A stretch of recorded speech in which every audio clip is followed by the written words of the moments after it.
Boa noite, galera. Obrigado por terem participado da Brasil Conference.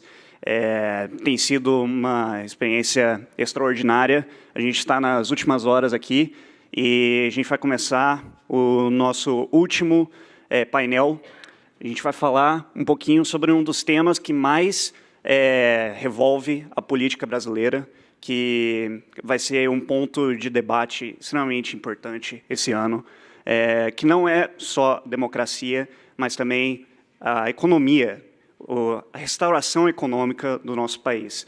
Nós temos 28 milhões de pessoas que estão na faixa de pobreza no Brasil e que passam por necessidades todos os dias, tentando se alimentar e também prover para suas próprias famílias. E, através desse painel, a gente está querendo encontrar soluções para isso e também poder oferecer uma perspectiva diferente para o futuro que a gente, como um conjunto, pode entender. Agora, eu vou passar a palavra para a nossa moderadora, a doutora Eliane, e ela vai poder falar um pouquinho mais sobre isso.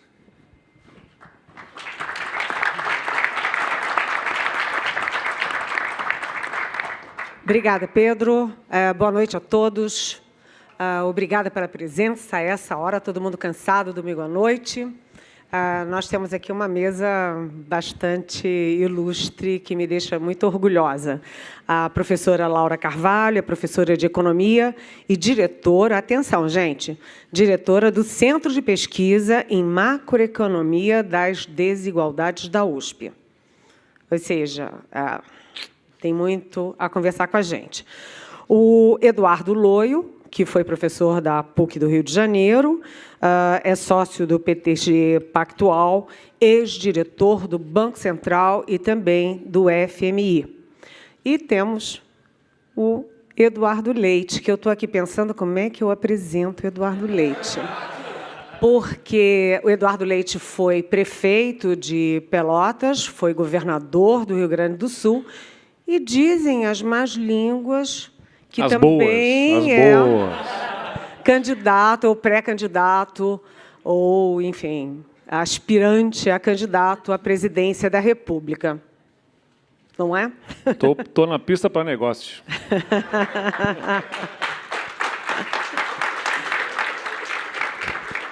Bem, eu queria começar pegando ali o gancho do nosso Pedro.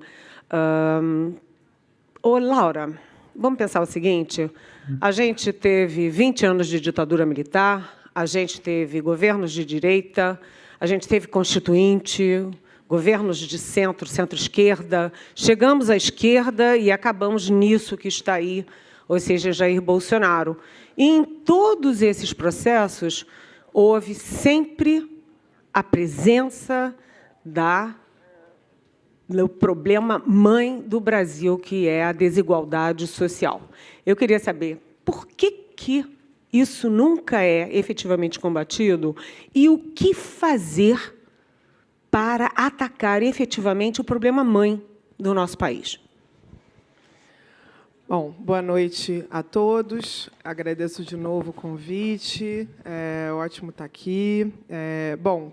Indo direto para a pergunta, Eliane, eu acho que a gente, inclusive, ao responder a pergunta, a gente entende a importância do tema da desigualdade, né? Muita gente fala, por que se importar com desigualdade e não com pobreza? Uma das razões é exatamente o que explica parte, ou que dá parte dessa resposta, que é a desigualdade ela é um problema que tende a se reproduzir, que encontra mecanismos que estão na economia e estão na política para se retroalimentar, né? Então, a gente tem certamente elementos históricos, elementos, né, que estão na estrutura de como o Brasil se formou como nação, que explicam o que está na origem dessa desigualdade, vamos dizer, que está tanto de raça, quanto de gênero, quanto de renda, né, qualquer dimensão que você olhar, né? Desigualdade na concentração fundiária, concentração de outras formas de riqueza. Mas aí a gente tem, ao longo do tempo, né, mecanismos que essa desigualdade se encontra para se perpetuar. né, um desses mecanismos, né, é a sua atuação no próprio sistema político, né? E por isso a desigualdade é tão importante. Não é simplesmente uma questão ética, moral, econômica, que já seria suficiente para que a gente veja isso como um mal, né? Mas, além disso, é alguma coisa que corrompe a própria democracia. E a gente encontra, tem efeitos dessa desigualdade, e, no caso brasileiro, dessa desigualdade extrema, né, o fato da gente ter mais de 25% da renda na mão de 1% da população, quando a gente vai olhar para patrimônio, riqueza, estoque acumulado de riqueza, essa desigualdade é ainda maior, né, que é alguma coisa que coloca, sob qualquer critério, o Brasil entre os países, né, os 5 países, a depender da lista que a gente olhar, mais desiguais do mundo, em qualquer período, né, essa desigualdade abissal, ela acaba se tornando uma dificuldade, né, ou uma tendência do sistema político a ser capturado pelo interesse de pouquíssimas pessoas, né? Quando a gente tem esse grau de concentração de poder econômico, a gente acaba tendo uma concentração também de poder político, e esse poder político encontra formas no orçamento público, na maneira como a gente estabelece tributação, gasto público, como a gente define políticas econômicas no geral. Então, desde políticas de desenvolvimento até políticas macroeconômicas, todas elas acabam sendo afetadas e corrompidas de alguma maneira para atender ao interesse de poucos, ao contrário do que nós gostaríamos, que é ter um sistema democrático que faça com que o interesse da população como um todo, da sociedade, seja respeitado, ou seguido, ou perseguido, né? O que faz para mudar, né, para a segunda parte da pergunta? Eu acho que aí tem elementos que vão desde o que são os mecanismos que geram essa desigualdade, inclusive, né, mecanismos de mercado que fazem com que você tenha, eventualmente, né, uma concentração de poder no próprio mercado, então monopólios, oligopólios, concentração, né, de poder em algumas corporações, e que torna essa dinâmica de distribuição da renda pelo mercado muito desigual. E você tem mecanismos que têm a ver com o Estado, com como o Estado também reproduz essa desigualdade, né? Então, no caso, o Brasil sabe muito, acho que hoje é consensual, que o nosso sistema, por exemplo, de tributação é um sistema que concentra muito a renda, né? Isso é o único problema? Não, mas se a gente compara com outros países, muitos países têm uma desigualdade alta na hora que o mercado distribui a renda para salários, lucros, mas aí o Estado corrige, pelo menos, boa parte disso. No caso brasileiro, a gente tem um sistema tributário que concentra tanto que a tarefa de distribuir os gastos públicos até reduzem a desigualdade, né? Pouco, muito menos que deveriam, mas reduzem. Mas a tarefa de reduzir a desigualdade que sobra para o gasto acaba ficando meio quixotesca no momento em que você concentra tanto pelo lado da tributação. Então, acho que esse talvez seja o principal e mais claro ponto que a gente tem que mudar, mas não basta. Eu acho que tem vários outros mecanismos, inclusive políticos, né? Como que o sistema político fica menos vulnerável a esse tipo de pressão, né, de quem concentra poder e riqueza. Eu acho que é um tema que até sai aqui da economia para a política, para outros tipos de mudança que o Brasil precisa. Obrigada, Laura. Eduardo Leite, dentro desse contexto de como combater a desigualdade social, e como a Laura disse, a gente não está falando combater pobreza só, como você avalia os programas de distribuição de renda, programas de transferência de renda? Bom, uma boa noite também para todos, Laura, Eduardo, Eliane, e os alunos todos aqui que são os protagonistas dessa conferência. Acho que temos que partir dessa premissa de que um Brasil, um país que tem uma desigualdade imensa, né, a maior desigualdade fora da África no mundo é a do Brasil. E, naturalmente, qualquer ação de governo precisa trabalhar na direção de conseguir reduzir essa desigualdade, de enfrentamento da pobreza e de diminuição da desigualdade nas tantas formas como a Laura aqui elencou. Acho que o Brasil avançou em programas diversos, o Bolsa Família existente, que foi uma derivação do Bolsa Escola, do Bolsa Alimentação, do Vale Gás, do PET, que era o Programa de Erradicação do Trabalho Infantil, foi um avanço, mas eu acho que a gente perde a oportunidade de fazer aprimoração de programas como esse a partir da experiência que a própria pandemia gerou. A pandemia demonstrou uma camada da população sem proteção. Você tem uma faixa da população atendida pelo Bolsa Família, famílias em situação de extrema vulnerabilidade, mas todos aqueles que são microempreendedores, que são autônomos, sem ter FGTS, por exemplo, na pandemia se viram afetados e o país teve que correr para fazer um programa de transferência através do auxílio emergencial para essas pessoas em situação emergencial. Não tinha como fazer uma lapidação mais aprofundada, porque emergencial, que era a situação, demandou que se rapidamente pudesse fazer a transferência de valores para essas pessoas, mas no final, né, desse processo você analisa uma série de pessoas que receberam sem precisar e uma série de pessoas que precisavam e que acabaram ficando de fora dessa transferência de valores.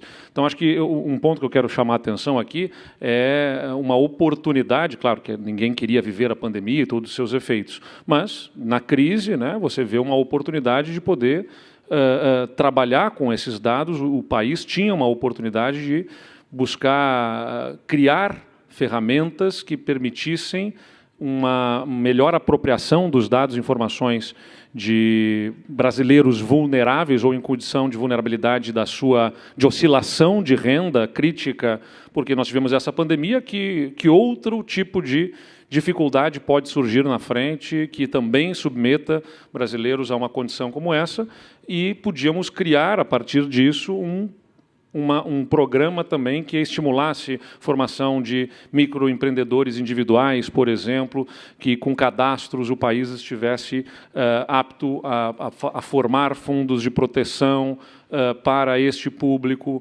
semelhante ao FGTS, por exemplo. Outra coisa que acho que é importante também trazer dentro do enfrentamento da vulnerabilidade social do Brasil é a discrepância que eu observo na proteção para as crianças.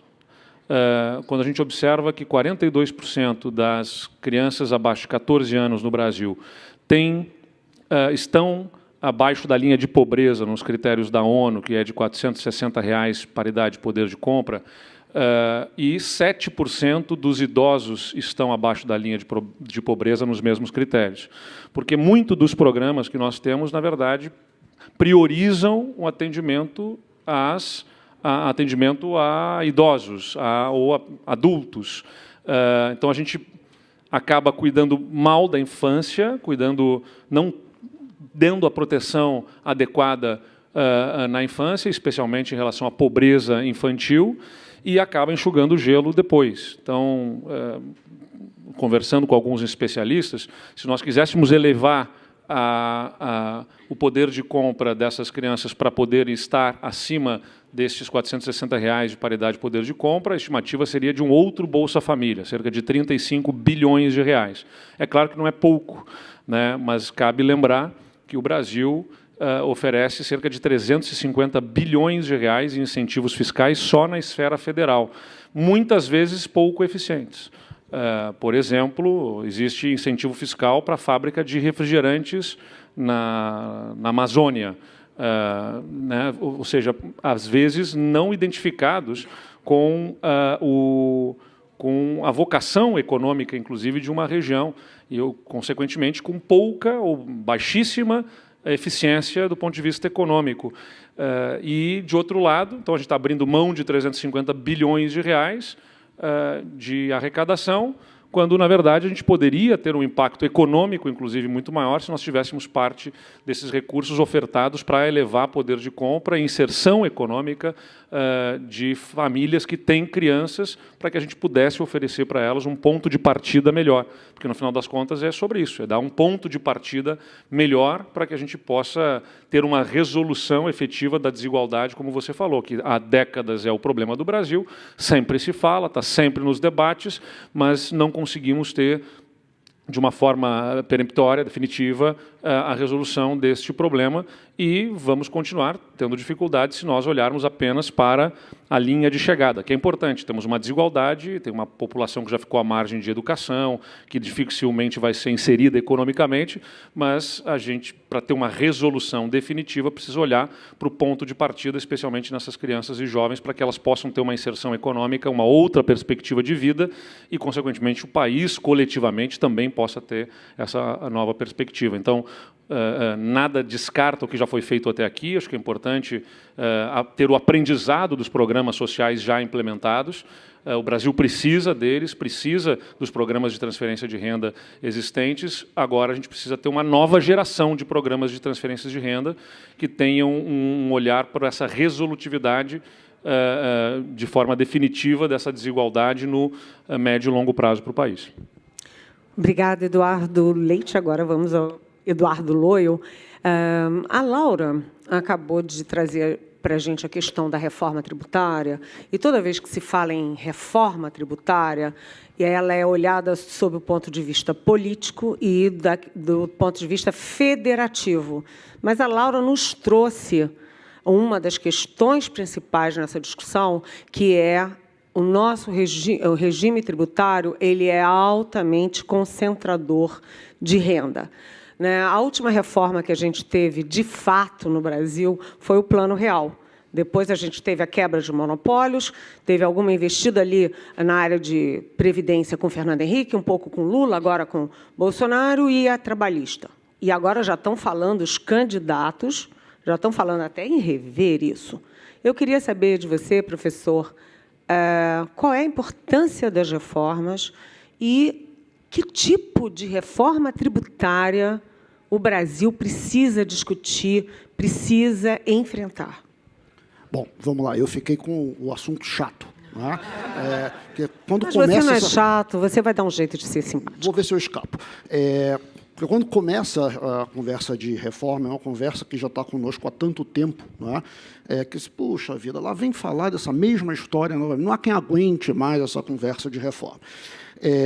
Infelizmente, não é? A gente continua tendo que ter a conversa de reforma, por mais que a gente tenha a sensação de que ela já está, vamos dizer assim, ficando enjoativa, não é?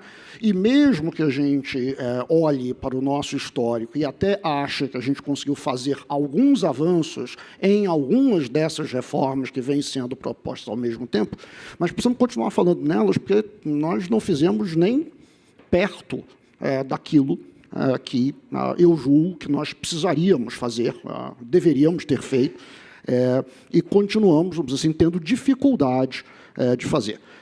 Dificuldade de fazer reforma não é exclusividade do Brasil. Não é na questão mas no Brasil não dá para fazer. Não é verdade. As reformas que estão aí, vamos dizer assim, na nossa lista de afazeres, não é? Elas são difíceis, são complicadas, elas são complicadas do ponto de vista técnico e mais complicadas ainda do ponto de vista político no Brasil e acho que quase em qualquer outro lugar. Não é? Mas o fato que elas são complicadas em todo lugar não significa que agora a gente possa dizer, não, a gente não vamos nem tentar, não é? Porque, afinal de contas, é tudo coisa complicada que a gente não vai conseguir fazer mesmo. Não é? Existe, vamos dizer assim, uma pauta mínima, não é, de problemas que nós precisamos resolver, que são problemas que vão ser, cuja resolução vai ser crucial para que o país seja viável e possa perseguir todos esses objetivos que a Laura estava mencionando, que o governador Eduardo Leite estava mencionando. Então, tem coisas que podem ser as mais chatas de falar a respeito, mas nós precisamos continuar fazendo um esforço de consolidação fiscal. Nós precisamos fazer com que a trajetória da dívida pública seja sustentável. Nós precisamos fazer com que a trajetória dos gastos públicos e da qualidade dos gastos públicos, não é isso? Seja melhor do que ela tem sido. Nós precisamos garantir que o nosso sistema tributário seja mais equitativo e menos distorsivo. Tá? Então, nós temos aí uma série de coisas das quais a gente tem falado, né, ao longo de anos e anos e anos. Tá? Eu tenho um amigo, né, eu vou citar o nome dele, que eu estou uma liberdade, o Fábio Jambiage, um economista, colega meu, colega da Laura, que ele escreve artigos sobre essas reformas há décadas. Então, assim, os artigos dele, às vezes, saem nos Reforma Tributária número 19, é o 19º artigo que ele escreve sobre a reforma tributária. Mas é porque, de fato, nós continuamos sem ter feito os avanços que nós precisamos fazer. E nós vamos nos encontrar, vamos dizer, com esses problemas em qualquer momento. Especificamente, né, sobre reforma tributária. O nosso sistema tributário ele tem, acho que praticamente todos os defeitos que um sistema tributário possa almejar ter. Senão, que defeito o nosso sistema não tem? Acho que nenhum, tem todos. Não é? Ele é extremamente complicado, o que leva a um custo de compliance enorme e uma incerteza tremenda a respeito se você está cumprindo ou não está cumprindo, vamos dizer assim, as regras tributárias do país. Ele é muito pouco equitativo, e aí tem duas dimensões. Eu acho que tem a dimensão que a Laura mencionou, que é um sistema que talvez não trate tão diferenciadamente quanto deveria pessoas que têm condições econômicas diferentes. Mas é também um sistema que é pouco equitativo ao tratar de maneira muito diferente pessoas que têm condições econômicas iguais, mas que são objeto de todo tipo de privilégio, exceção, puxadinho. Então, tem aí uma série de regras para pessoas que dizem, olha, por que aquele cidadão ali paga 8% de imposto e aquele outro lá paga 30%? Explicação nenhuma, porque o nosso sistema evoluiu de uma certa maneira que produziu isso. Ele é um sistema distorsivo no sentido de que ele decidiu tributar de forma diferente setores diferentes da economia, o que faz com que, aí desculpa, não tem outro jeito a não ser falar em economês, acaba fazendo com que os preços relativos na economia sejam completamente diferentes daqueles que deveriam vigorar com um sistema que fosse mais neutro e, portanto, menos distorsivo. A economia acaba entortando, não é? Ou, como se diria na terra dos meus antepassados, acaba entronchando, não é? Porque ela está distorcida por um sistema tributário ruim. Então, vamos lá, a gente tem uma série de coisas por fazer. Eu não acho que nós vamos conseguir fazer todas essas coisas num piscar de olhos, não é? Num estalar de dedos. Mas nós temos aí propostas que são propostas assumidamente ou admitidamente parciais de reforma, que são pontuais. A gente está querendo resolver a tributação do consumo, ou a gente está querendo resolver a tributação da renda. Tem propostas que são pontuais. Se a gente não consegue fazer tudo de uma vez só, então que façamos essas coisas uma de cada vez. Não dá para a gente não fazer nenhuma, não é? Eu tenho um outro amigo, não é, que gosta muito de dizer assim, o Brasil é o país do sim, mas só quando pontinhos. Não é? Então, assim, todo mundo é a favor de uma reforma tributária. Ninguém é contra a reforma tributária no sentido, vamos dizer assim, genérico. Mas mudar o meu imposto, não. Só quando fizer uma outra reforma qualquer. Aí você chega lá, vai discutir aquela outra reforma qualquer, você diz, não, abertura da economia, sim, tudo bem, mas só quando nós tivermos resolvido as distorções tributárias. E a coisa vai andando, assim, a gente vai passando o bastão, né, de agente em agente na economia e acaba transformando isso numa desculpa para não fazer o progresso que a gente devia se esforçar e fazer. Então, de novo, não é fácil, mas sem tentar é impossível. Laura, o Loio trouxe para a gente a questão fiscal e a gente tem, neste momento, uma eleição, uma crise, né, e uma questão gravíssima que se chama teto de gastos. Quando você junta eleição com a questão fiscal, esse negócio não costuma dar certo. Então, a discussão fica numa base muito tosca, muito rasa, em que as pessoas, os cidadãos, são convencidos inclusive por candidatos à esquerda e inclusive por candidatos à direita, porque o populismo não tem ideologia, eles consideram que o teto de gastos é alguma coisa assim, é o sujeito neoliberal, malvado, que não quer que... Você está apontando para mim por quê? Não quer que o Estado gaste com o cidadão, gaste com a cidadão. Então, esse negócio de teto de gastos é uma chatice que atravanca aí o desenvolvimento social. Essa discussão rasa, sabe, impede que as pessoas tenham consciência da importância do valor do teto de gastos. Eu gostaria que você, por favor, como professora, falasse para a gente por que é tão importante falar sério, com alguma profundidade, sobre teto de gastos. Bom, eu já acho que talvez o que seja raso seja o teto de gastos. Essa regra, teto de gastos. Mas aí eu vou te explicar por quê. Não acho que seja, vamos dizer, um erro pensar em uma regra que limite o crescimento dos gastos no Brasil. Mas essa regra do teto, que ficou conhecida como teto, que inclusive é um nome que é ilusório, porque parece que existe um teto, aqui estão os gastos, e que então precisa ter um limite. Não, a gente fixou uma regra que era já no valor dos gastos correntes de 2017, e em que você só consegue reajustar esse total pela inflação a cada ano. Ou seja, não é que tinha um espaço. Não, você fixou naquilo que já eram os gastos.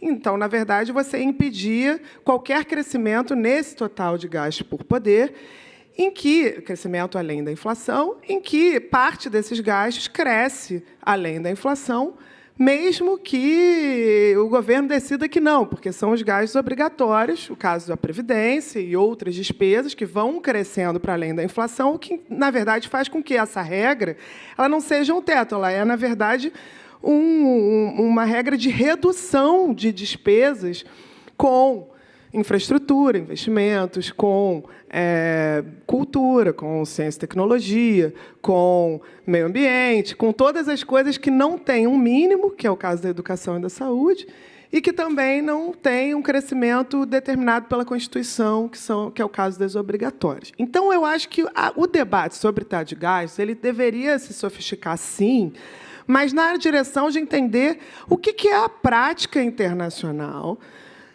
de estabelecimento de regras fiscais razoáveis, cumpríveis, porque o FMI, tem vários textos de pesquisadores do FMI sobre regra fiscal, né? E eu acho que, veja, eu sou a favor de uma regra para a despesa em relação, por exemplo, ao que era antes o nosso tipo de meta, que era, no caso, o resultado primário. Ainda temos, mas perdeu muito peso nesses últimos anos, desde da mudança, né? O que a meta do resultado primário faz? A meta de resultado primário ela estabelece uma meta para a diferença entre o que se arrecada e o que se gasta, né? Qual o problema disso? O Brasil entra em crise, a gente arrecada menos, você tem que cortar. Mas, veja bem, deveria ser o contrário. O momento de crise é o momento que as pessoas ficam mais vulneráveis, que você precisa gastar mais, etc. O Brasil está na expansão, a meta fica mais fácil de cumprir. Se arrecadou mais, você gasta mais. Então, isso é exatamente o que você não quer, porque é um governo que atua, na verdade, só exacerbando aquilo que a economia está fazendo. A economia expande, o governo contribui para expandir mais. A economia retrai, o governo contribui para retrair mais. Não é como queremos. A regra para despesa ela não tem isso. Você não depende da arrecadação, e, portanto, você fixa um limite que pode dar espaço para que o governo atue mais numa crise, menos, né, num momento de expansão. Agora, a nossa ela é muito ruim porque ela não permite isso, porque, na verdade, ela força uma redução a cada ano de despesas. Ela não cria nenhum tipo de margem de manobra para que o governo atue numa crise, por exemplo. E o que aconteceu? Por conta disso, ela colapsou. Quando a FMI fala de regra fiscal, há uma preocupação com ser uma regra execuível, crível, que não seja nem, vamos dizer, frouxa demais, no sentido de ser incompatível com uma sustentabilidade da dívida pública, e nem também rígida demais ao ponto de criar manobras para ir por... Né? Assim, ela é tão inviável que, na verdade, ela acaba estimulando manobras fiscais em volta da regra. O que a gente está vendo? Né? Claro, os primeiros anos da regra que você fixou aquele limite, como a inflação ela varia, às vezes você tem anos que é mais fácil e menos fácil cumprir, mas a médio prazo a regra se tornou inviável. Mesmo antes da pandemia, ela já seria inviável. Todo mundo que está simulando trajetória de gasto sabia que seria impossível de cumprir. As pessoas, alguns defendem que era uma regra que era importante naquele momento, em 2016, para sinalizar alguma coisa, mas ninguém acha que essa regra vai conseguir vigorar por mais 10 anos. Isso acho que não tem nenhum economista que diz, não, isso aqui é uma regra que faz sentido, que vai vigorar daqui a 10 anos. Então, nós precisamos pensar em outra. E a gente precisa sair desse debate que coloca as pessoas num lugar que é ou a pessoa irresponsável ou a pessoa a favor do teto de gás. Não. Nenhum país tem uma regra fiscal como o nosso teto de gás. A gente precisa pensar qual é a regra de despesa. E eu sou a favor, pessoalmente, de uma regra que limite as despesas a partir de um alvo para a dívida pública, em que a gente estabeleça, olha, a dívida pública ela tem que entrar numa trajetória assim, de ela tem que cair 2% em relação ao PIB, ou ela tem que se manter, aí vai depender do contexto, mas uma trajetória para os próximos 4 anos.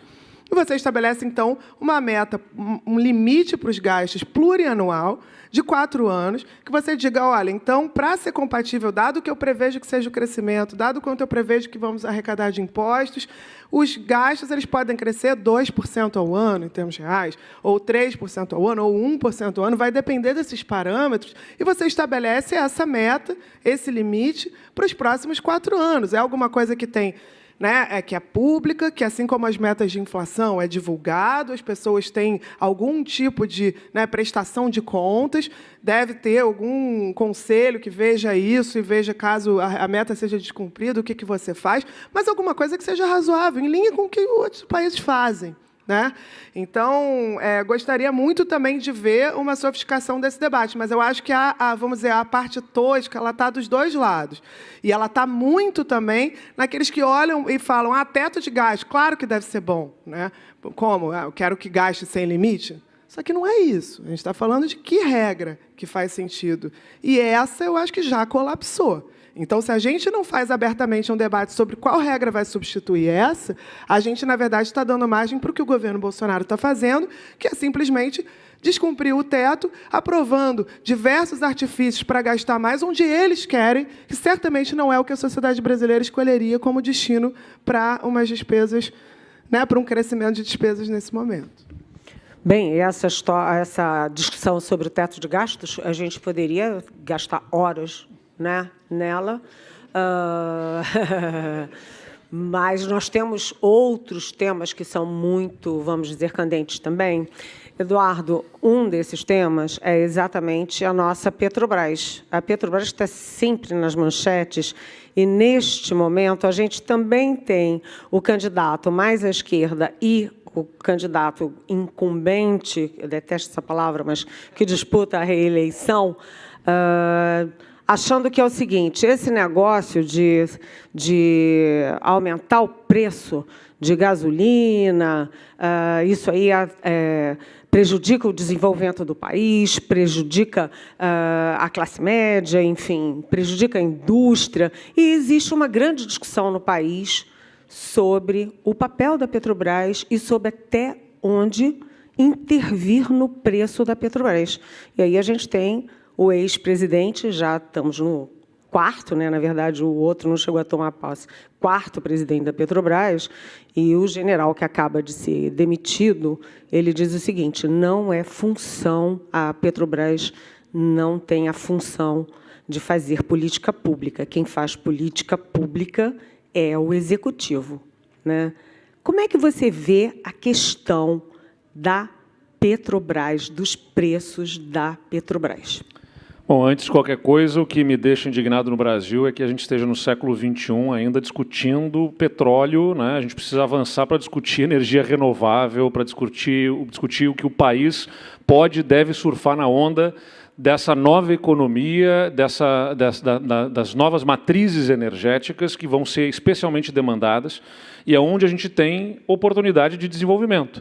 Não é o petróleo, não é a Petrobras a oportunidade de desenvolvimento do Brasil, a oportunidade que a gente tem é a partir justamente do que a gente tem de potencial de geração de energia limpa, que vai ser especialmente demandada pelo mundo cada vez mais e que podemos ser, portanto, destinatário de investimentos de grande volume para a geração dessa energia e daquelas indústrias que vão precisar e vão ser demandadas pelos seus consumidores produzirem com energia limpa. Então, o Brasil tem essa oportunidade. Ficar discutindo a Petrobras como se ela fosse a solução para o Brasil do futuro é pararmos no século XX. O Brasil está parado no século XX discutindo ainda a Petrobras. Agora, claro que a gente tem uma transição ainda energética sendo feita e pode até se discutir algum tipo de mecanismo de suportar a volatilidade de preços do petróleo nesse processo, mas eu concordo que não é o papel da companhia, né? Porque isso acaba gerando um prejuízo e não é sustentável. O Brasil já viu isso acontecer no passado, gerou prejuízos enormes, gigantescos para a companhia, que, no final das contas, são prejuízos também para os brasileiros. Por isso que eu acho que a Petrobras precisa ser conduzida a um processo de privatização de forma responsável, você não privatiza a companhia integralmente, e o poder público, que acaba sendo um mau operador direto das empresas, né, em cada um dos setores, ele deve ser mais um regulador, um fiscalizador, ele não deve se ausentar totalmente, ele atua de forma, como eu disse, regulatória, fiscalizando e até com políticas públicas que possam significar algum tipo de aporte emergencial em situações absolutamente excepcionais, como a que nós estamos vivendo, que impactam nos preços. Mas não através da companhia ter essa política de subsídios, o que significa, no final das contas, um prejuízo maior à população. Se me permite só também emendar, os assuntos todos acabam se interconectando aqui, mas reformas e teto de gastos, na minha visão, acabam tendo uma especial interconexão, na medida em que o teto de gastos que foi estabelecido, e eu concordo que ele precisa de alguma revisão, por insustentável que é, mas, na verdade, o que se desejou, na minha visão, ao se colocar o teto de gastos, foi justamente pressionar para que as reformas fossem feitas, porque elas ajudariam a reduzir parte das despesas que o Estado brasileiro tem, especialmente com déficit previdenciário, entre outros, no serviço público, que ajudariam o país a ter, a partir do cumprimento do teto de gastos, condição de fazer os investimentos que acabam sendo ceifados porque as reformas não foram feitas. O que o teto de gastos impunha era a necessidade de se fazer as escolhas. Ora, se eu quero investir mais em ciência, cultura, onde que eu vou cortar, onde que eu vou tirar recursos para fazer esses investimentos? Essa necessidade de optar, né, de fazer as escolhas para onde o dinheiro vai, embora a fórmula possa não ser a adequada. Agora, para ser substituída, tem que ter clareza, na minha visão, para que o país não aponte o que acaba custando mais caro para nós, a nossa credibilidade acaba sendo colocada em jogo, né? Se projetar como um mau cumpridor dos seus pagamentos, dos seus comprometimentos, por insolvência, por gasto público exacerbado, que vai gerar, no final das contas, a necessidade de maior endividamento, que acaba pressionando juros, que acaba, no final das contas, também desestimulando a economia, com todos os seus efeitos. Aqui eu estou com dois economistas do meu lado, eu não quero me arvorar aqui e com muitos estudantes de economia aqui na nossa frente, todos entendem o que eu estou falando, mas o que eu quero dizer é que, no final das contas, a responsabilidade fiscal é fundamental para suportar as políticas públicas. Eu tive a oportunidade de governar um ente subnacional que tinha a maior crise fiscal do Brasil. Não conseguia pagar os salários no final do mês. E hoje, além de cumprir os seus compromissos de pagar os salários, faz os maiores investimentos e reduziu impostos, reduzindo, inclusive, o preço da gasolina no Rio Grande do Sul, que era, até o final do ano passado, um dos 3 maiores do Brasil, agora é um dos menores do país, porque nós reduzimos os impostos no estado do Rio Grande do Sul, inclusive sobre gasolina, sobre álcool, sobre energia, sobre comunicações, fazendo com que Porto Alegre fosse, entre as capitais no início desse ano, a única que apresentou deflação quando todos os outros estavam apresentando inflação, porque reduzimos os impostos. e só conseguimos reduzir os impostos porque fizemos reformas. E essas reformas ajudaram com que a gente conseguisse reduzir a nossa despesa para dentro do governo, sem precisar demandar, portanto, da população em aumentos de impostos para sustentar esses serviços públicos. Então, as coisas se interligam aqui. A gente está falando num painel sobre instigar poder econômico do brasileiro. Esse poder econômico, para ser instigado, precisa ter um Estado que, sem dúvida nenhuma, tenha a capacidade de cumprir o seu papel com investimentos, com suporte em momentos excepcionais, com investimento público, até para ser anticíclico numa crise econômica, mas que exigem a responsabilidade fiscal, porque, senão, não se sustenta no tempo e acaba gerando uma frustração de expectativas, além de um custo, na medida em que, se for sustentada a nossa economia, crescimento econômico com aumento da demanda por recurso público sendo injetado com subsídios, subvenções, sem do lado da oferta, né, conseguirmos melhorar a nossa produtividade, não vai haver sustentação, vai ter inflação, e a inflação é o que mais tira o poder econômico do brasileiro, como em qualquer lugar. Nada é mais concentrador de renda do que a inflação, uma vez que aqueles que têm dinheiro conseguem se proteger. E o trabalhador gasta todo o seu dinheiro imediatamente, assim que chega na sua conta, assim que chega o seu salário, não tem capacidade de poupança, ele vê corroída pela inflação o seu poder de compra. Então, se a gente quer ter crescimento de poder econômico do brasileiro, não pode ter política pública que seja insustentável do ponto de vista fiscal e que acaba pressionando a inflação e tira o poder econômico do outro lado.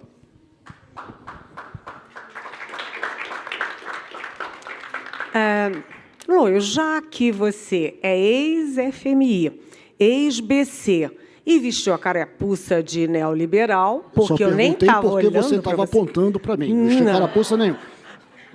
Bem, eu queria que você amarrasse, mas não pode demorar meia hora, tem que ser rápido, amarrasse esses dois temas que são importantes no debate deste ano, são importantes sempre, mas importantes no debate eleitoral, até porque pela alta dose que os dois têm de contaminação do populismo e da contaminação eleitoral, tanto o teto de gastos quanto a questão dos preços da Petrobras, por favor.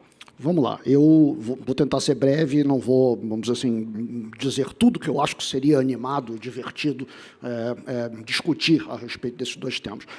Mas eu acho que, assim, em relação ao teto de gastos, acho que eu sou um pouquinho menos impiedoso do que a Laura a respeito da ideia como mecanismo, como dispositivo. Mas eu vou deixar de lado a escolha do dispositivo e vou discutir o que eu acho que é muito mais fundamental do que o dispositivo, que é qual era o resultado que ele pretendia produzir. Não é? O que era o resultado? Em parte, era a produção dos incentivos que o governador Eduardo Leite mencionou, disse, olha, a gente vai apertar esse troço aqui e aí, bom, vai faltar dinheiro para um monte de coisa que o país quer e o sistema político vai ter que resolver fazer reformas para que não falte dinheiro para essas coisas que o país quer, vai ter que tirar dinheiro de algum outro lugar. É difícil, é complicado, mas vai dar um incentivo correto. Isso é uma discussão para cientista político. Eu não sou cientista político, eu sou economista, não é? Ou cientista político, ou praticantes, não é isso? Da política. Eu vou ficar somente no outro objetivo, que é o objetivo... Mas já que eu tentei falar de economia aqui, você pode falar de política aí. Vou não. Que vamos dizer assim, a coisa mais simplória, mais rasa, não é? Rasa no sentido, assim, não tem grande profundidade, qual era o objetivo econômico. Não é? O objetivo era, olha, nós queremos um sistema que faça com que a despesa pública no seu agregado, não é? Ela caia em relação ao PIB. Nós achamos que a despesa pública em relação ao PIB no Brasil é muito elevada e ela precisa se reduzir. Esse foi o diagnóstico. Correto, incorreto, ou seja o que for, mas o diagnóstico foi esse. Se nós queremos trocar o dispositivo que seja capaz de produzir esse resultado, nós temos uma conversa. Se nós queremos abrir mão desse resultado, aí é outra conversa. Não é isso?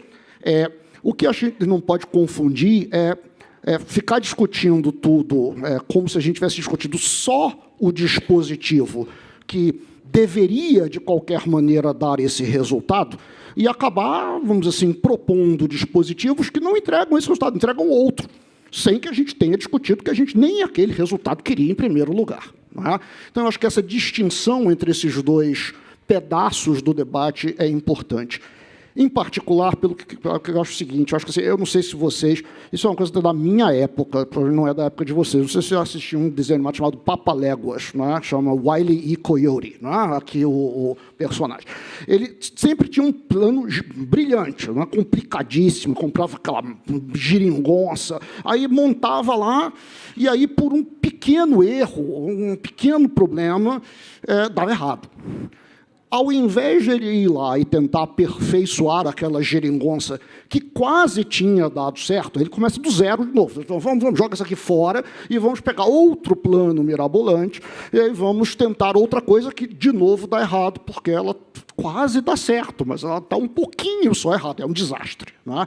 Então, eu tenho um pouquinho de medo de que a gente perca de vista qual é o objetivo e acabe, vamos dizer assim, fazendo um processo meio Wile E. Coyote, em que a gente vai tentando coisas diferentes que talvez deem aquele mesmo resultado, ao invés de tentar, talvez, aperfeiçoar o dispositivo que nós temos. Então, tem vários aperfeiçoamentos que são possíveis, e aqui eu não vou ficar elencando, porque aqui é uma lista enorme, mas pode ser um arranjo plurianual, poderia ser um arranjo plurianual, poderia ser um regime que tratasse diferentemente diferentes categorias de despesa. Eu, por exemplo, acho a proposta de excluir investimentos, eu acho errada, desculpe, acho errada.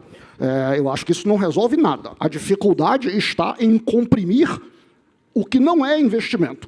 Se você tira o investimento, você vai ter que comprimir o que você não está conseguindo comprimir. Se você tivesse conseguindo comprimir, não tinha problema nenhum com o investimento. Não é? Então, isso aí eu acho que não é a resolução do problema. Será que, se houvesse um argumento para excluir alguma coisa, não seria o investimento, e sim as despesas correntes que têm crescimento vegetativo, contra o qual você não pode lutar, a não ser fazendo algum tipo de reforma profundíssima. Mas, de novo, já que eu não tenho meia hora nele, deixa isso para lá. Mas, de novo, distinguir entre os resultados que o dispositivo quer entregar e a discussão sobre o dispositivo especificamente, e talvez olhar para aperfeiçoamentos e não simplesmente joga tudo, agora vamos, em vez do foguete, nós vamos uma catapulta, nós vamos fazer uma coisa completamente diferente. Sobre Petrobras... Aí vai 50 segundos. 50 segundos. Não é, de fato, função de Petrobras ficar distorcendo o preço de petróleo. Não é sequer função do governo distorcer preços de derivados de petróleo.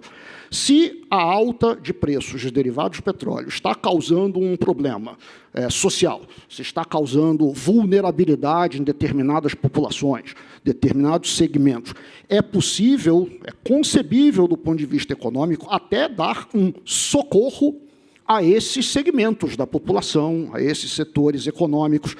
Mas é diferente de fazer de conta para essas pessoas que a gasolina é mais barata do que ela de fato é, ou o óleo diesel é mais barato do que de fato é. Uma coisa é você distorcer os preços, outra coisa é você compensar a renda. São dois mecanismos completamente diferentes, com resultados econômicos diferentes.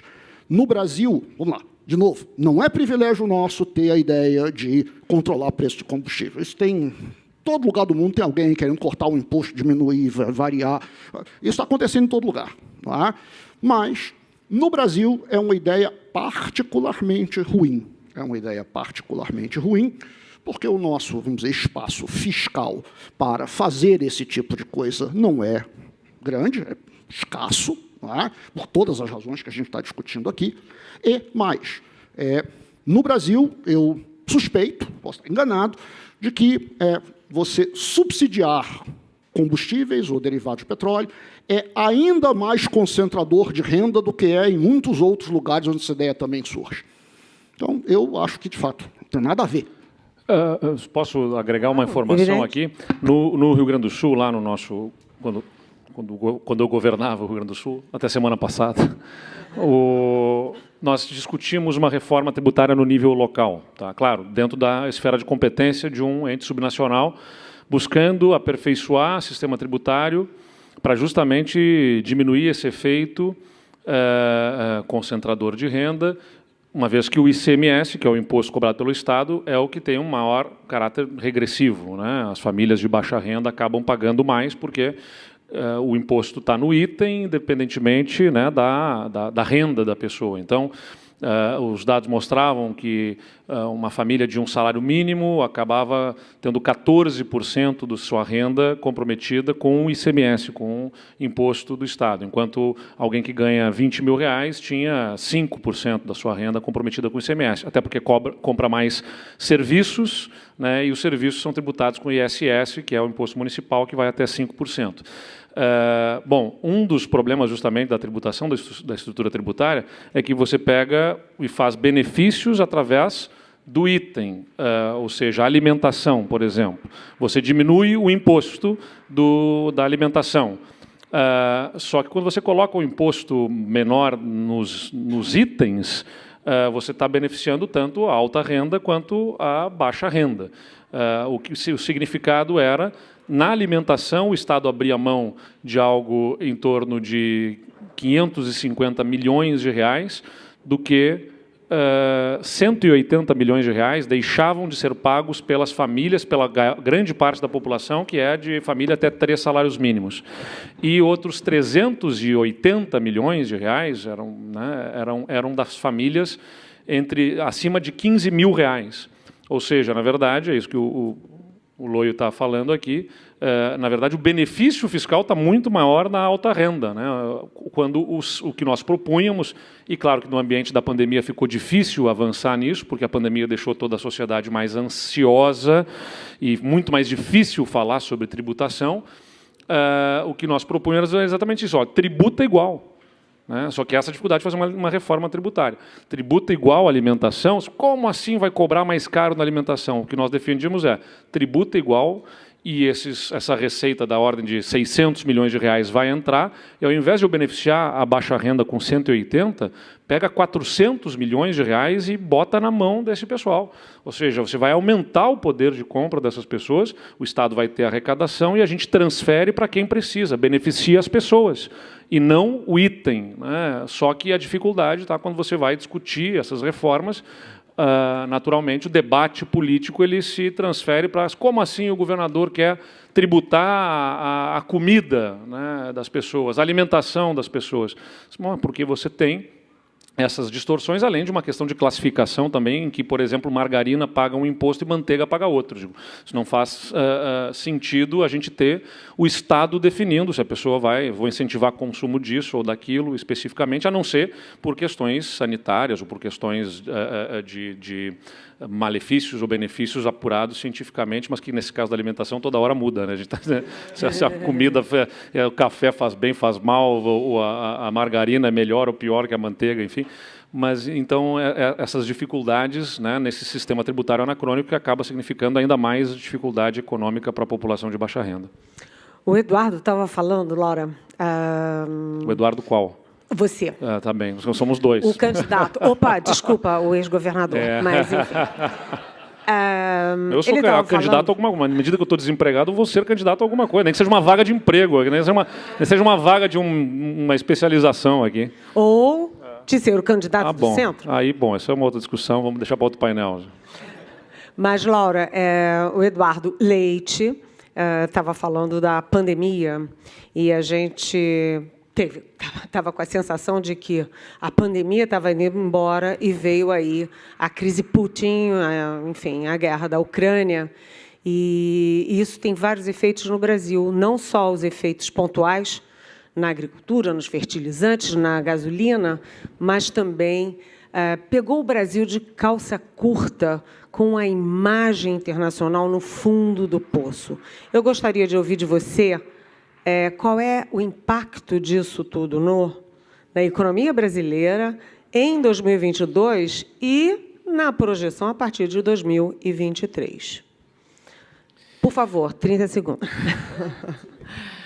Bom, eu acho que os impactos econômicos já são visíveis, né? Já tem vários impactos de curto prazo. Você mencionou, acho que existe uma crise mundial de alimentos que está começando apenas, né? Que a gente tem que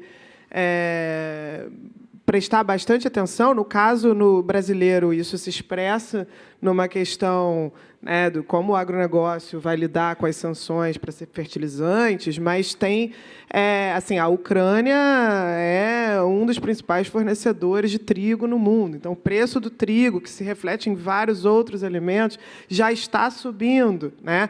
A falta de fertilizantes, ela agrava, porque a possibilidade de aumentar a oferta de uma série de outros alimentos e do próprio trigo também fica prejudicada. Então, a gente tem já, no lado dos alimentos, que é um preço, né, ou é um conjunto de preços, que, no índice de inflação, é justamente o que mais prejudica os mais pobres, né? Então, aí a gente está falando já de um processo inflacionário que tem um caráter concentrador de renda, né, muito claro, porque se você pega as faixas de renda, né, os 50% mais pobres, a alimentação tem um peso na cesta de consumo que é 3, 4 vezes maior do que na cesta de consumo do 1% mais rico. E aí você soma... E isso sem contar que, assim, não é uma questão, talvez para um país rico, isso seja uma questão de perda de poder de compra, mas para um país pobre é uma questão de fome, né? A gente está falando, no caso brasileiro, de uma série de outros países, de um aumento da fome, que hoje é um problema real, concreto, né, para milhões de pessoas no Brasil. Aí soma-se a isso a questão dos combustíveis que estava sendo discutida aqui, né? O preço de combustíveis e energia no mundo inteiro trazendo enormes desafios. Então, esse debate que a gente está tendo, que talvez para o Brasil tenha um caráter, vamos dizer, até já que se transformou em muito ideológico, porque é alguma coisa que dividiu a questão da política de preços da Petrobras. Então, você tinha tinha tido anos em que houve a crítica ao controle de preços, que isso teria contribuído para o colapso da própria Petrobras. E aí você você saiu disso para um outro extremo, vamos dizer assim, que é dolarizar e atrelar instantaneamente o preço aos preços internacionais, né? Eu acho até que existem opções intermediárias que podem ser discutidas, enfim, alguns defendem, por exemplo, fundos que, pelo menos, reduzam a volatilidade. Eu não estou falando sobre subsidiar de maneira permanente, mas é um preço estratégico que bate na cadeia produtiva inteira, que tem efeitos, né, muito pervasivos. Então, talvez você não queira que fique flutuando de maneira tão brutal quanto os mercados de preços de petróleo, somados ao efeito de dólar e câmbio, geram, né, porque isso tem um impacto direto. Então, como que você suaviza, pelo menos? Enfim, isso tudo é um debate que não é só nosso mais. Hoje, o mundo inteiro está debatendo essa questão e estabelecendo mecanismos diferentes, mesmo aqueles que não têm uma empresa estatal produtora, que não produzem petróleo, estão debatendo essa questão. Mas, no caso brasileiro, isso tem também repercussões para a própria Petrobras, que é, né, uma empresa tão grande que responde por uma parte muito significativa dos investimentos no país. Então, aí você tem outras consequências, algumas até, nesse momento, benéficas, né?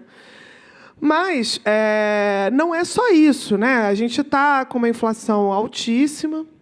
Veio o último número de IPCA, que já sente esses impactos, mas que se somam àquilo que já, enfim, outros efeitos, né, que vinham já da pandemia.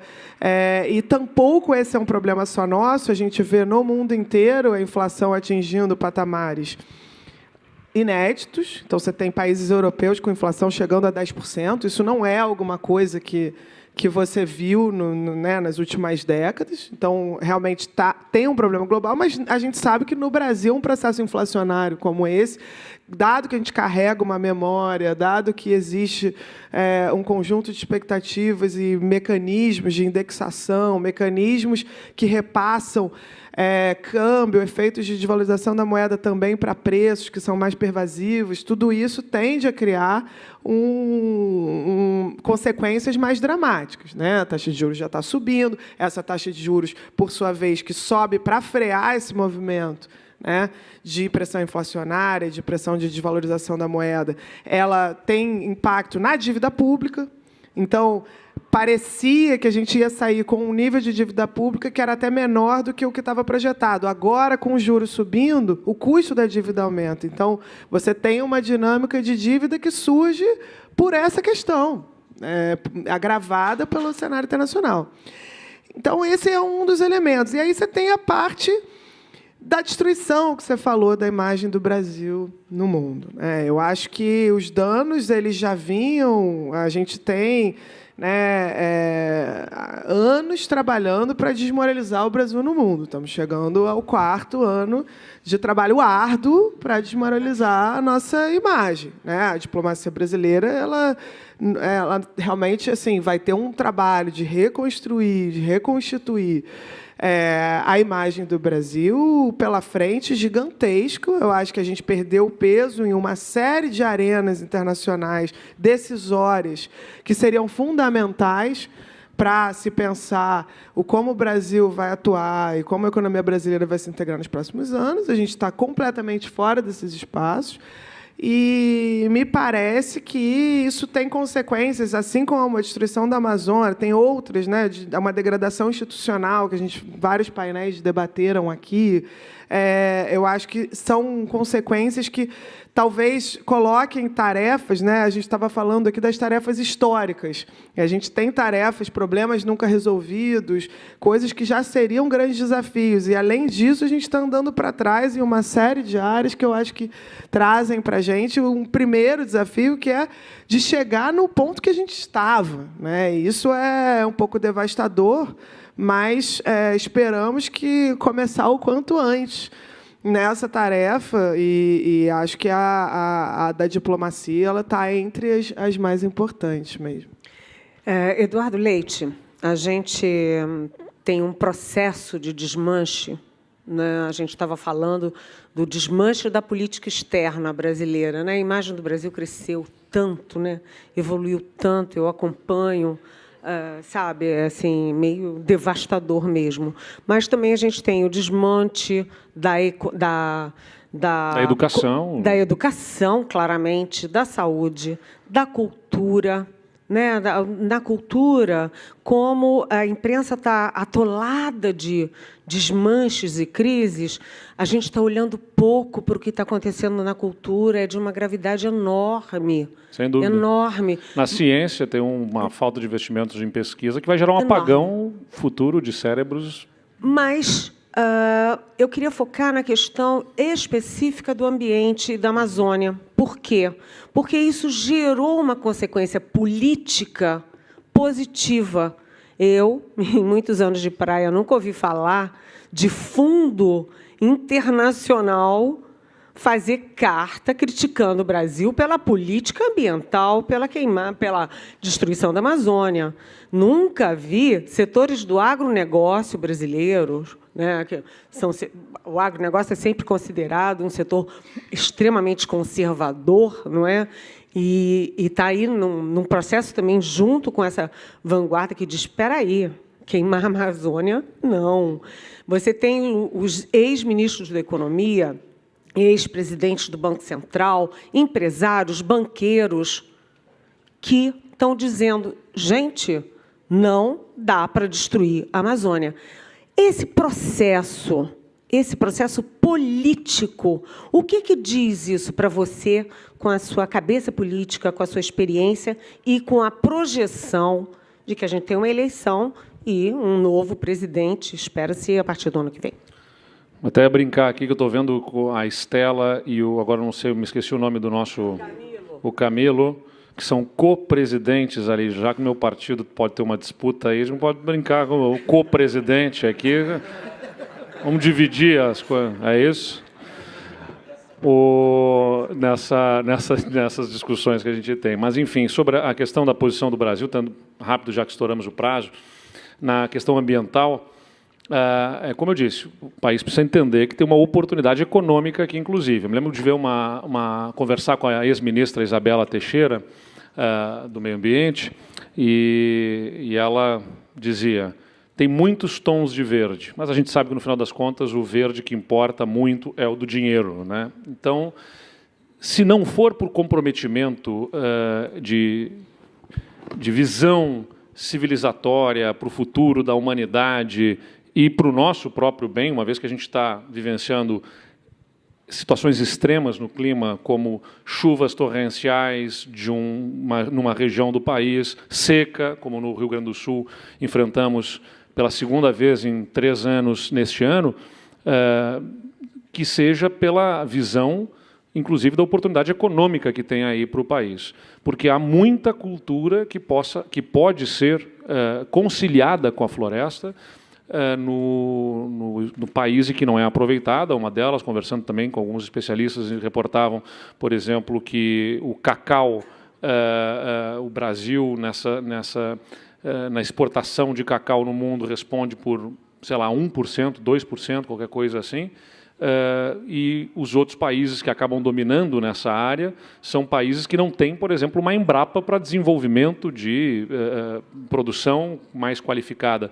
Então, a gente tem oportunidade de crescimento conciliando com a floresta ou utilizando melhor as áreas que já foram degradadas, que já foram desmatadas, né, e que acabam estando disponíveis para uma agropecuária de baixíssimo desempenho, via de regra pecuária, né, com nenhuma ou pouquíssima produtividade.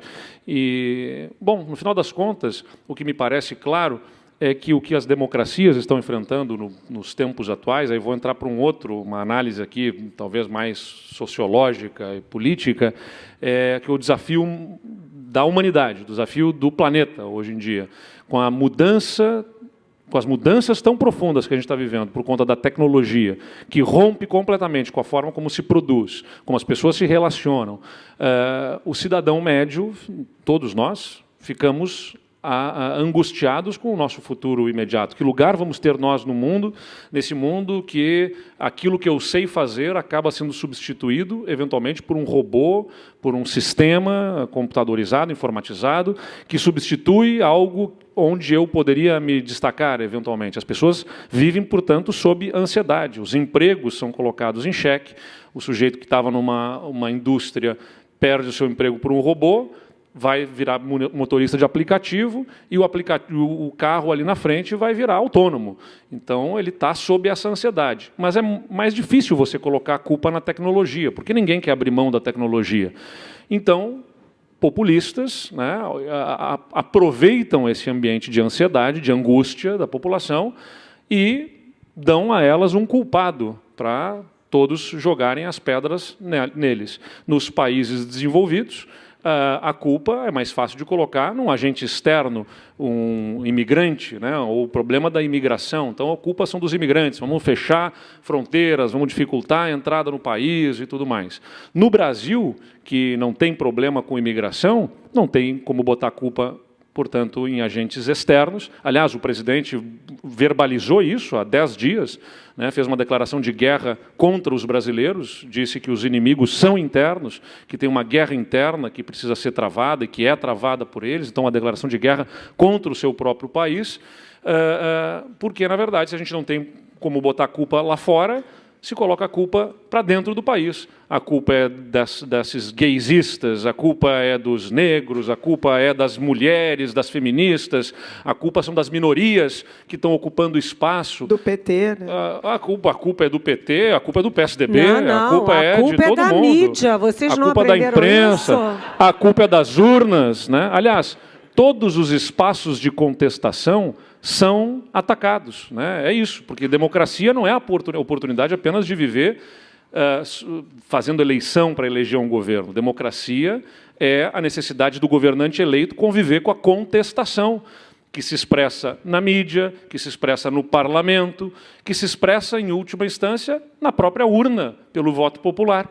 E todos esses espaços de contestação são atacados pelo presidente da República.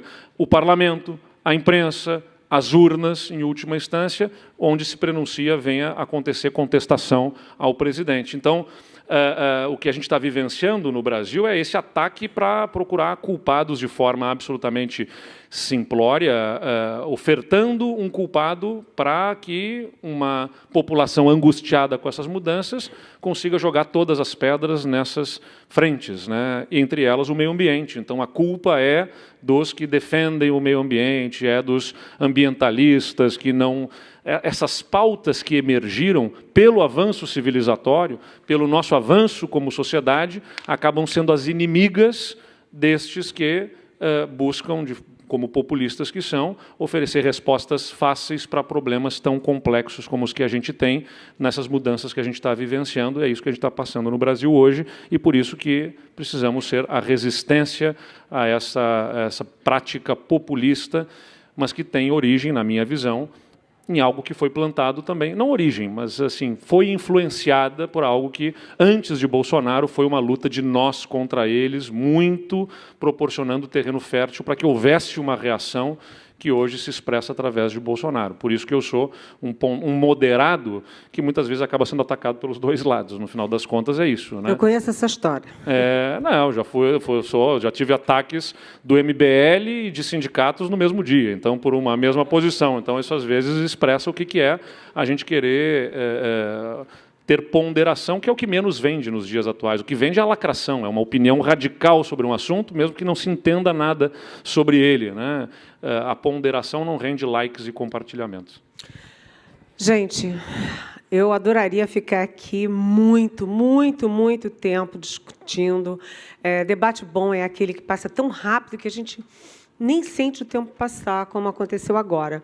Mas eu queria pedir a cada um de vocês, rapidamente, para dizer para essa turma aqui, para os nossos estudantes que promovem esse debate, essa conferência, sabe, essa discussão de ideias com gente tão bacana quanto vocês, que vocês dissessem um pouco do que eles podem esperar deles no nosso Brasil. Sabe por quê?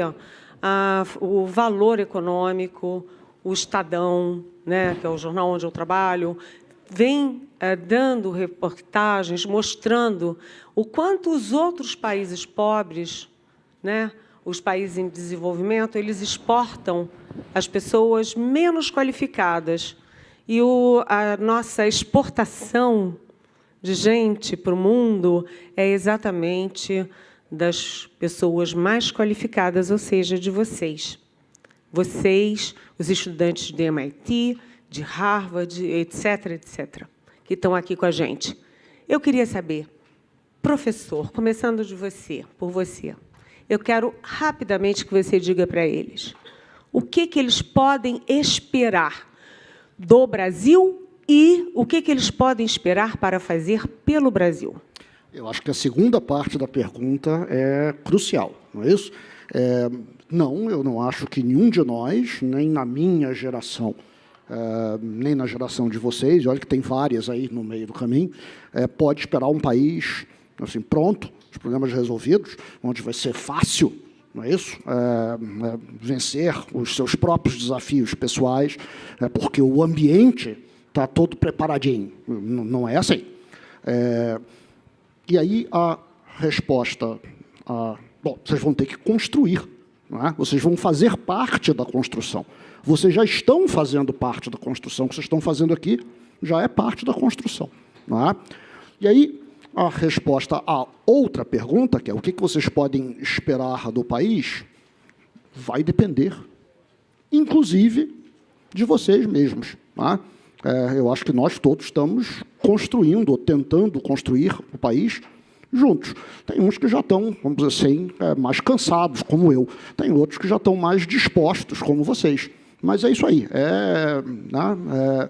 A citizen's work is never done, né? Como se diz. Olha, nunca vai terminar. A gente está sempre com desafios a enfrentar, pessoais e nacionais.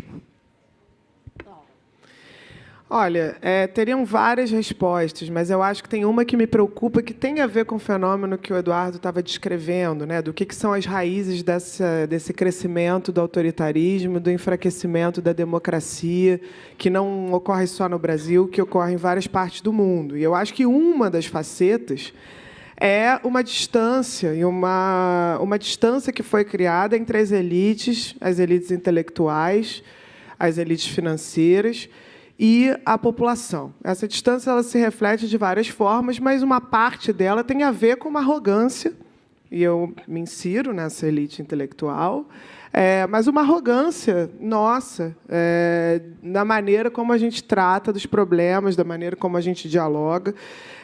A ideia de que o conhecimento técnico, por si só, vai prevalecer e vai fazer com que vocês aqui, bem educados, em Harvard, ou no MIT, ou no Boston College, vão chegar com as soluções e propor essas soluções técnicas, e o Brasil deve olhar para vocês como autoridade. Eu acho que muito cuidado com esse tipo de raciocínio. Eu acho que, sim, todos aqui têm mérito, né? Mas vamos ter muito cuidado com a forma como se conecta, né, com as demandas de quem está no Brasil. Acho que a gente precisa ter muito mais humildade e entender o que é a democracia e como a democracia se constitui. Como que a gente faz debate, como que a gente promove debate político, né, em que todos estão em pé de igualdade dentro desse debate político, e que, às vezes, as soluções técnicas elas não são suficientes. E elas não são só o que é necessário, né? Então, somos todos atores políticos aqui, querendo ou não, né? E a solução é pela política. A solução envolve o engajamento de todos aqui com esses problemas que né, nos coloquem numa responsabilidade também de ouvir, de entender quais são as demandas, o que as pessoas querem, se comunicar com as pessoas, né? Reagir, mudar nossas ideias. Eu acho que a gente precisa começar por aí, né, com humildade. Eu espero que vocês retornem, sim, e retornem com humildade, para ouvir e entender também de quem está vivenciando os problemas brasileiros, de onde começar nessas soluções.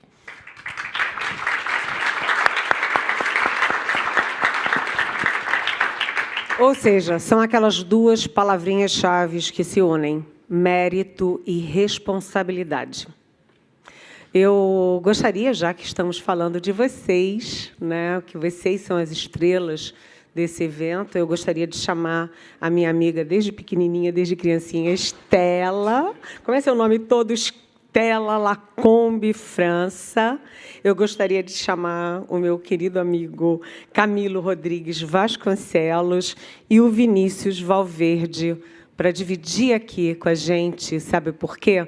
Porque, além da gente estar encerrando esse painel, a gente também ganhou aqui o privilégio de encerrar a própria conferência deste ano, Brasil Conferência. Por favor.